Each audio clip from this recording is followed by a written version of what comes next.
दुनिया के हजारों अनसॉल्व्ड मिस्ट्रीज में से एक the great pyramid of Giza. आज मैं आपको ले चलूंगा प्राचीन मिस्र के रूप, रंग और रहस्यों की दुनिया में। आज हम बात करने वाले हैं एक ऐसे अद्भुत रचना की जो हजारों सालों से अपनी जगह पर खड़ी है। ये ना सिर्फ दुनिया के 7 अजूबों में से एक है, बल्कि एक ऐसी पहेली भी है जो अब तक सुलझ नहीं पाई। आखिर कैसे बने ये पिरामिड, क्या था उनका असल मकसद और कैसे आज के एडवांस टेक्नोलॉजी के बगैर उन्होंने इतना बड़ा स्ट्रक्चर खड़ा किया। आइए हम इन्हीं रहस्यों को समझने की कोशिश करते हैं इस डॉक्यूमेंट्री के जरिए, इसलिए वीडियो को लास्ट तक देखते रहिए। नमस्कार दोस्तों, मैं हूँ कृष्णा। 4500 साल पुराने ये पिरामिड्स अभी तक आर्कोलॉजिस्ट और साइंसदानों के लिए एक अनसॉल्व्ड मिस्ट्री बनकर रह चुकी है। इन इजिप्ट के पिरामिड्स के बारे में हम जितना ज़्यादा जानने की कोशिश करते हैं, उतने ही हम उसमें उलझते जाते हैं। इसलिए ये एक अनसॉल्व्ड मिस्ट्री बनकर रह चुकी है। आखिर ऐसी कौन सी बातें हैं जो आज तक इन्हें अनसॉल्व्ड मिस्ट्री बनाती है? दोस्तों, दरअसल बात ऐसी है कि हम जितनी पुरानी हिस्ट्री को जानने की कोशिश करते हैं, उतना ही मुश्किल हो जाता है उसको स्टडी करना और समझना और उस हिस्ट्री के सब्सटेंशियल एविडेंस को बनाना। इसलिए कई लोग ऐसी बातों पर कॉन्स्पिरेसी थ्योरी बनाते हैं। ये कॉन्स्पिरेसी थ्योरी तब बनाते हैं जब किसी बात को लेकर कोई सब्सटेंशियल एविडेंस नहीं होता। बहुत ही अजीबोगरीब लगता है जब हम इन कॉन्स्पिरेसी थ्योरी को सुनते हैं। आइए जानते हैं कि हमारे क्वेश्चंस के बारे में ये कॉन्स्पिरेसी थ्योरी क्या कहती है। अनुमान लगाया जाता है कि इन पिरामिड्स को 26 सेंचुरी ऑफ बीसी में फेरो खुफू द्वारा बनाया गया था। बताया जाता है कि ये फेरो खुफू एंशिएंट इजिप्शियन के 4th डायनेस्टी का 2nd फेरो था, जिसने the great pyramid of Giza को उसके राजकाल में बनवाया था, जो कि दुनिया का सबसे बड़ा पिरामिड है। मैं जिस पिरामिड की बात कर रहा हूँ वे इजिप्ट के मिस्र के पिरामिड है, जो नाइल नदी के किनारे स्थित है, जिन्हें the great pyramid of Giza भी कहा जाता है। गीजा में 3 मुख्य पिरामिड है।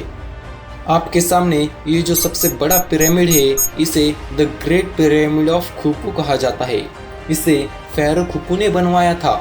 उससे छोटे वाले को पिरामिड ऑफ खापरे कहा जाता है। इसे फेरो खापरे ने बनवाया था। और ये सबसे छोटा वाला पिरामिड, इसे पिरामिड ऑफ मेनकौरे कहा जाता है। इसे फेरो मेनकौरे ने बनवाया था। इस पिरामिड को मेनकौरे की मौत के बाद उसके टॉम के रूप में बनवाया गया था और ये गीजा प्लेटू पर दूसरा सबसे छोटा पिरामिड है। दोस्तों, आपने नोटिस किया होगा कि इन राजाओं के नाम के सामने फेरो लगा है। ये इसलिए है क्योंकि जैसे हम हमारे यहाँ के किंग के नाम के सामने राजा लगवाते हैं, वैसे ही एंशिएंट टाइम में इजिप्शियन उनके राजाओं के नाम के सामने फेरो लगवाया करते थे। अब हम बात करते हैं कि इन विशाल पिरामिड को बनवाने के पीछे क्या कारण होगा। तो चलिए शुरू करते हैं। अगर आपको ये वीडियो पसंद आया होगा तो जल्दी से जल्दी लाइक कर दीजिए और चैनल को सब्सक्राइब कर दीजिए। मिलते हैं आपको किसी नई वीडियो में किसी नई टॉपिक के साथ। Bye bye. भाई ये तो शुरू होते ही खत्म हो गया यार। भाई स्क्रिप्ट में तो ऐसा ही लिखा है ना। अबे मामू, स्क्रिप्ट का पेज एक दूसरे को चिपक गया होगा, ठीक से देख। Sorry, my mistake. तो चलिए शुरू करते हैं। दरअसल कहा जाता है कि एंशिएंट इजिप्शियन जो थे वो आफ्टर लाइफ में ज्यादा विश्वास रखते थे। वे मानते थे कि मरने के बाद जिंदगी खत्म नहीं होती, बल्कि मौत के बाद हमारी आत्मा अंडरवर्ल्ड में चली जाती है, जहां भगवान हमारी आत्मा को जज करते हैं। जिन लोगों ने अच्छा काम किया है वो इस आफ्टर लाइफ में हमेशा जिंदा रहते हैं और आफ्टर लाइफ को प्रिपेयर करने के लिए ये फेरो टॉम बनवाते थे।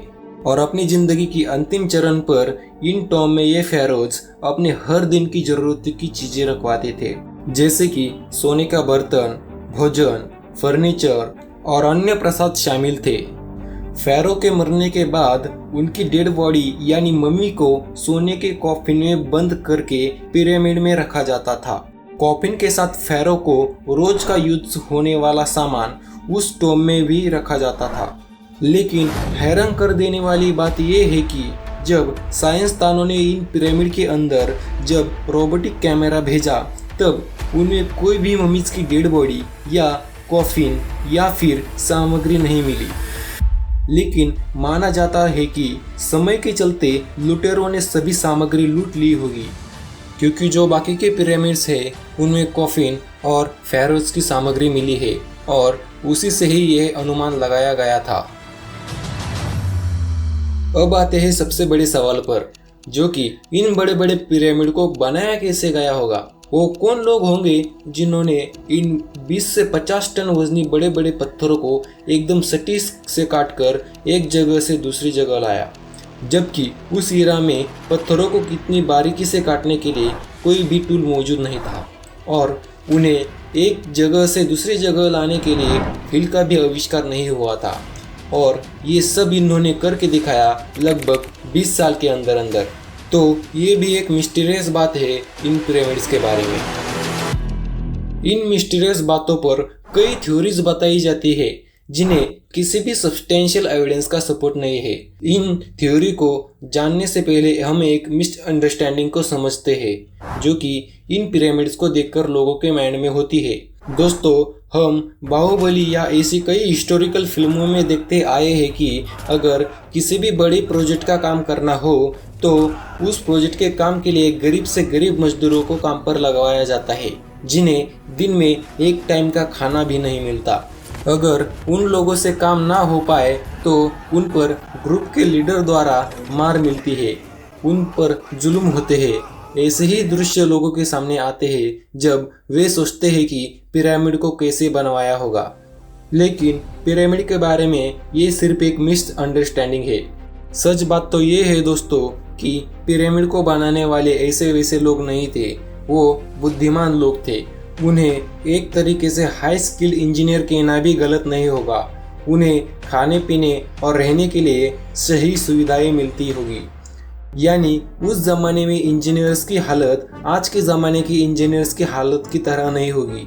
ये बात कुछ सब्सटेंशियल एविडेंस से पता चलती है। The great pyramid of Giza के इन तीनों पिरामिड्स के ईस्टर्न और वेस्टर्न वॉल की साइड बिल्कुल सीधी नॉर्थ पोल की तरफ जाती है, जबकि 4500 साल पहले इतने बड़े स्ट्रक्चर को बिना किसी मॉडर्न कंपास के नॉर्थ पोल की तरफ सीधा खड़ा किया था। हालांकि उस टाइम कोई भी कंपास नहीं था। इन तीनों पिरामिड में से सबसे बड़ा पिरामिड, जिसे the great pyramid of Khufu कहा जाता है, इसका बेस 13 एकड़ में फैला हुआ है और इसकी हाइट 481 फीट तक है। बस इतना ही नहीं, पिरामिड का बेस का लेवल 0.75 इंच जितना एक्यूरेट है। आप में से जो एक्सपीरियंस इंजीनियर है वो अच्छी तरह से जानते हैं कि 13 एकड़ के लैंड को 0.75 इंच के एक्यूरेसी के साथ लेवल करना आज के मॉडर्न लेजर लेवल सिस्टम के अलावा असंभव है। और एक बात, पिरामिड की चारों साइड वॉल जिन्हें 30 टन वजनी पत्थरों को रख के एक सटीक एंगल में बनाया है, इन चारों साइड वॉल की लंबाई एग्जैक्टली 230 मीटर है। यानी कि इन चारों वॉल में कोई भी डिफरेंस नहीं है। इन सभी बातों से हमें पता चलता है कि पिरामिड को किसी ऐसे वैसे लोगों ने नहीं बनाया, बल्कि बुद्धिमान कारीगरों ने बनाया है। पिरामिड के कुछ कैलकुलेशन से पता चला है कि पिरामिड को बनाने वाले लोग अच्छी तरह से जानते थे कि अर्थ यानी हमारी पृथ्वी गोल है, जबकि उस समय ये भी डिस्कवरी नहीं हुई थी कि धरती गोल है। जैसे कि आपको पता होगा कि पुराने लोग मानते थे कि हमारी धरती फ्लैट है। इसी के साथ पिरामिड को बनाने वाले लोग ये भी जानते थे कि अर्थ की पोलर रेडियस और सरकमफरेंस ऑफ अर्थ क्या है। इस बात का एविडेंस खुद पिरामिड बताते हैं। पिरामिड की हाइट और विड्थ की कैलकुलेशन से हमें पता चलता है कि पिरामिड को बनाने वाले लोगों को अर्थ की सटीक तरीके से नॉलेज थी। आपको ये बात जानकर हैरानी होगी कि हमारे पूरे अर्थ का सेंटर वही निकलता है जहाँ पिरामिड को बनाया गया है। और एक बात, ग्रहम हैंकॉक इन्होंने ओरियन कॉन्स्टिलेशन के 3 स्टार के साथ पिरामिड लिंक होने की थ्योरी बताई है। ये थ्योरी ओरियन कॉन्स्टिलेशन में ओरियन बेल्ट के ये 3 स्टार जिनका नाम है अलनीटाक, अलनीलाम और मिंटाका, गीज़ा के 3 मेन पिरामिड का हिस्ट्री में कुछ तो कनेक्शन होने की बात बताई है। दरअसल इस थ्योरी में बताया गया है कि ओरियन के सितारों को प्राचीन मिस्र के लोगों द्वारा पुनर्जन्म और परलोक के देवता ओरिसिस के साथ जोड़ा गया था। इन सभी बातों से हमें पता चलता है कि पिरामिड को बनाने वाले लोग कोई जीनियस से कम नहीं थे। अब बात करते हैं कि इन पिरामिड्स को आखिर कैसे बनाया होगा। यही सबसे बड़ा इंटरेस्टिंग और मिस्टीरियस सवाल है, क्योंकि 26 सेंचुरी ऑफ बीसी में बिना किसी टेक्नोलॉजी के इतने बड़े पिरामिड्स को कैसे खड़ा किया होगा। उस वक्त के इजिप्शियन ने क्या तरकीब अपनाई होगी जिनसे 5 से 80 टन वजनी पत्थरों को इतनी ऊंचाई तक पहुंचाया। जब द ग्रेट पिरामिड के साथ अन्य पिरामिड की जांच की गई तब कुछ पिरामिड के दीवारों पर अननोन लैंग्वेज में कुछ लिखा हुआ मिला और उसी के साथ कुछ इमेजेस और क्रिएचर्स भी ड्रॉ किए हुए मिले। इन छोटे छोटे इमेजेस क्रिएचर्स की जब जांच की गई तब पिरामिड्स को कैसे बनाया होगा ये बात सामने आई। तो चलिए शुरू करते हैं step by step in Modi style. पहला कदम, साइट सिलेक्शन। इजिप्शियंस ने पिरामिड को बनाने के लिए सही लोकेशन को पता किया। ऐसा लोकेशन जिस पर बड़े से बड़ा स्ट्रक्चर खड़ा हो सके। The great pyramid of Giza को बनाने के लिए नाइल रिवर के पास एक सही लोकेशन डिसाइड किया ताकि रिवर का यूज करके आसानी से बड़े बड़े पत्थरों को दूर से ट्रांसपोर्ट किया जा सके। अबे जल्दी बोल, कल सुबह पनवेल निकलना है। दूसरा कदम, प्लानिंग एंड डिजाइनिंग। पिरामिड के साइज और डिजाइन को रियलिटी में बिल्ड करना एक महत्वपूर्ण कदम था। इसमें ध्यान दिया जाता था कि पिरामिड की साइज और हाइट कितनी होगी। आर्किटेक्ट्स और इंजीनियर्स ने पिरामिड के सपोर्ट का विचार किया जो स्क्वायर बेस का होता था और ये निर्धारित किया कि कितने पत्थर लगेंगे और उनका प्लेसमेंट कैसे होगा। तीसरा कदम, पत्थर का खनन और तैयारी। पत्थर का खनन करना एक महत्वपूर्ण कदम था। इतने बड़े स्ट्रक्चर को बनाने के लिए मजबूत पत्थरों की जरूरत थी, इसलिए उन्होंने अलग अलग जगह पर जैसे कि गीज़ा प्लेट्यू के नज़दीक से लाइमस्टोन, एस्वान से ग्रेनाइट और तुरा से व्हाइट लाइमस्टोन का खनन किया। चौथा कदम, ट्रांसपोर्टेशन ऑफ स्टोन्स। पत्थरों को साइट तक ले जाने के लिए इजिप्शियंस ने कई तरकीब अपनाई। पत्थरों को रोल करने के लिए लकड़ी के गोल टुकड़े या फिर घिसे हुए रास्तों का उपयोग किया जाता था। कई बार उन्होंने रास्तों पर रेत की लेयर बिछा दी थी ताकि बड़े बड़े पत्थरों को खींचने में आसानी हो सके। नाइल नदी का उपयोग भी पत्थरों को दूर से लाने के लिए होता था। बड़े और भारी पत्थरों को नदी से बोट्स के माध्यम से साइट तक लाया जाता था। पांचवा कदम, कंस्ट्रक्शन ऑफ पिरामिड। पिरामिड का निर्माण नींव से आरंभ होता था। पहले सपोर्ट स्क्वायर बनाया जाता था, उसके ऊपर पत्थर के लेयर को एक के ऊपर एक रखा जाता था। पत्थरों को ऊपर चढ़ाने के लिए रैंप यानी ढलान का उपयोग किया जाता था। ये रैंप मिट्टी, पत्थरों और लकड़ियों से बनाई जाती थी, जिससे धीरे धीरे पत्थर चढ़ा के ऊपर तक पहुंचाए जाते थे। जैसे जैसे पिरामिड का स्तर ऊपर उठता, रैंप को भी लंबा और ऊंचाई में बढ़ा दिया जाता। रैंप के थ्रू पत्थरों को खींचकर ऊपर पहुंचाया जाता था। छठा कदम, इनर चेम्बर्स एंड पैसेजवे। पिरामिड्स के अंदर राजा के ममीज को रखने के लिए एक मकबरा बनाया जाता था। इसके अलावा चोरी से बचने के लिए सीक्रेट चेम्बर्स और पैसेजवे भी बनाए जाते थे। सातवां कदम, final touch and alignment. Pyramid के ऊपर का हिस्सा जो एक पॉइंट पर समाप्त होता था, उसे सुंदर दिखाने के लिए और चमकदार बनाने के लिए व्हाइट लाइमस्टोन से ढका जाता था। पूरी पिरामिड को ध्यान से अलाइन किया जाता था ताकि वो 4 दिशाओं में सही तरीके से स्थित हो और सन के साथ तालमेल बनाए। आठवां कदम, कंप्लीशन ऑफ द पिरामिड। जब सभी पत्थर लग जाते और पिरामिड का आकार पूरा हो जाता, तब रैंप को हटा दिया जाता था।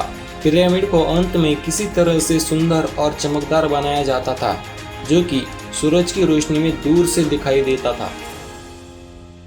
तो दोस्तों, आज हमने the great pyramid of Giza के रहस्यमय इतिहास और अद्भुत रचना की एक झलक देखी। ये प्राचीन स्थापत्य न सिर्फ एक महान कला है बल्कि इंसान का सामर्थ्य और इमेजिनेशन की सीमाओं का भी प्रत्यक्ष सबूत है। इसके हर पत्थर के पीछे एक कहानी छुपी है, एक कहानी जो हमें हमारे पुरखों से जोड़ती है, जो हमें याद दिलाती है कि हम क्या पाने में सक्षम हैं।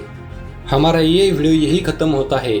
मैं उम्मीद करता हूँ कि आपको ये वीडियो पसंद आया होगा और हम आगे भी ऐसे ही अद्भुत विषयों पर आपके लिए नए वीडियो लाते रहेंगे। और वो लाइक और सब्सक्राइब कर देख लेना। फिर मिलेंगे किसी नई वीडियो में किसी नए टॉपिक के साथ। तब तक के लिए जय हिंद।